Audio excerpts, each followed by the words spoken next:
Saat ini, kita sedang menyaksikan eskalasi konflik di wilayah Timur Tengah.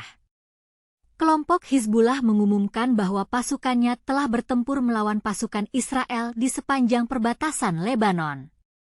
3 tank Merkava milik Israel berhasil dihancurkan dengan roket berpemandu yang diluncurkan oleh para petempur Hizbullah. Pertempuran itu berlangsung di kota perbatasan Maron al-Ras di Lebanon pada Rabu, 2 Oktober waktu setempat. Apa yang membuat pertempuran ini menjadi momen penting? Ini karena Hizbullah mengumumkan pertempuran di wilayah Lebanon sejak eskalasi konflik terjadi pekan lalu. Ketika itu, militer Israel menggempur wilayah Lebanon bagian selatan dan menewaskan pemimpin Hizbullah Hasan Nasrallah dalam serangan udara di pinggiran selatan Beirut. Pertanyaan yang muncul adalah, apa yang membuat Hizbullah mengambil tindakan seperti ini? Apakah ini sebagai balasan atas serangan Israel sebelumnya? Bagaimana dengan peran Iran dalam konflik ini? Kita akan mencoba menjawab pertanyaan-pertanyaan ini dalam narasi ini. Menurut Hizbullah, pasukannya sedang bertempur melawan pasukan Israel yang menyusup ke desa Maron al-Ras. Dalam pernyataan sebelumnya, Hizbullah menyebut pasukannya berhasil memukul mundur pasukan Israel yang berusaha menyusup ke desa perbatasan Adeseh di timur laut Lebanon. Tapi, apa yang terjadi setelah itu? Sore harinya, Hizbullah menyebut para petempurnya meledakkan bom yang menargetkan pasukan Israel di Yaron, yang ada di sepanjang perbatasan selatan Lebanon.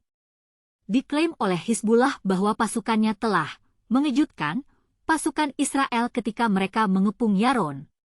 Militer Lebanon, dalam pernyataannya, menyebut pasukan Israel sempat melanggar garis demarkasi antar negara. Pasukan musuh Israel menerobos garis biru sekitar 400 meter ke dalam wilayah Lebanon di 2 wilayah, lalu bergerak mundur beberapa saat kemudian, sebut militer Lebanon via media sosial. Kita juga tidak dapat mengabaikan peran Iran dalam konflik ini. Iran telah meluncurkan ratusan rudal ke Israel, dan beberapa di antaranya mengenai wilayah Israel. Ini adalah serangan kedua Iran tahun ini, setelah sebelumnya menembakkan ratusan rudal dan pesawat nirawak ke Israel pada bulan April.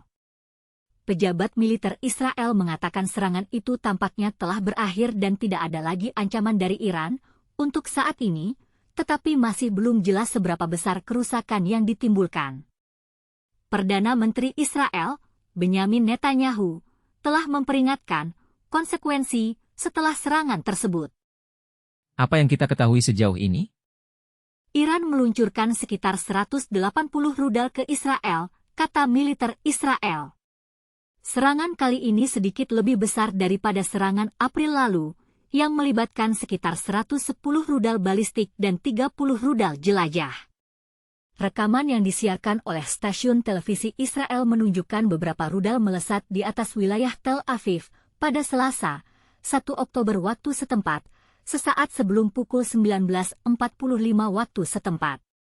Sebagian besar rudal ditembak jatuh oleh sistem pertahanan udara Israel, kata seorang pejabat keamanan Israel. Pertanyaan yang muncul adalah, bagaimana dengan korban jiwa dalam serangan ini? Seorang juru bicara militer mengatakan Israel mencatat beberapa serangan di bagian tengah dan wilayah lain di bagian selatan. Petugas medis Israel mengaku belum menerima laporan tentang cedera serius, meskipun 2 orang terluka ringan akibat pecahan peluru. Apa yang kita dapat simpulkan dari konflik ini? Kita dapat melihat bahwa konflik ini tidak hanya melibatkan Israel dan Lebanon, tapi juga Iran. Kita dapat melihat bagaimana eskalasi konflik ini dapat membahayakan keamanan di wilayah Timur Tengah. Pertanyaan yang muncul adalah, bagaimana dengan masa depan konflik ini? Apakah kita akan melihat eskalasi konflik yang lebih besar? Kita tunggu perkembangan lebih lanjut dalam konflik ini.